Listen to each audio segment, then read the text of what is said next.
வரக்கூடிய நாடாளுமன்ற தேர்தலில் புதுச்சேரியில் கூட்டணி கட்சியோடு இணைந்து காங்கிரஸ் வேட்பாளரை நிறுத்த வேண்டும் என்பதே தங்களின் கருத்து என்றும் இதுகுறித்து திமுக ஒருங்கிணைப்பு குழுவில் கோரிக்கை வைக்கப்பட்டிருப்பதாகவும் புதுச்சேரி முன்னாள் முதலமைச்சர் நாராயணசாமி புதிய தலைமுறைக்கு தெரிவித்துள்ளார். 19 நடைபெற்ற பாராளுமன்ற தேர்தலில் வைத்திலிங்கம் அவர்கள் 2 லட்சம் வாக்குகளிலே வெற்றி பெற்றார். இப்படி தொடர்ந்து காங்கிரஸ் கட்சியானது புதுச்சேரி பாராளுமன்ற தொகுதியில் கூட்டணியில் இருக்கும் பொழுது தொடர்ந்து பாராளுமன்ற தொகுதியிலே நின்றிருக்கிறது.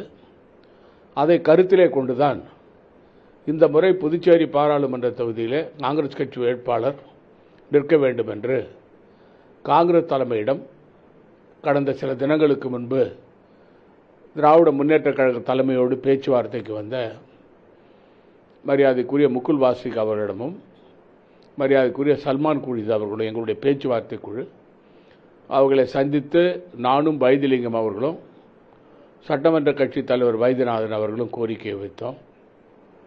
அவர்களும் இந்த கோரிக்கையை அந்த குழுவில் வைப்பதாக எங்களிடம் கூறினார்கள். அந்த அடிப்படையில் நாங்கள் புதுச்சேரி பாராளுமன்ற தொகுதியில் காங்கிரஸ் திராவிட முன்னேற்ற கழக கூட்டணியில் காங்கிரஸ் கட்சி நிற்க வேண்டும் என்பது எங்களுடைய அபிப்பிராயம். அதை எங்களுடைய தலைமைக்கு தெரிவித்திருக்கிறோம்.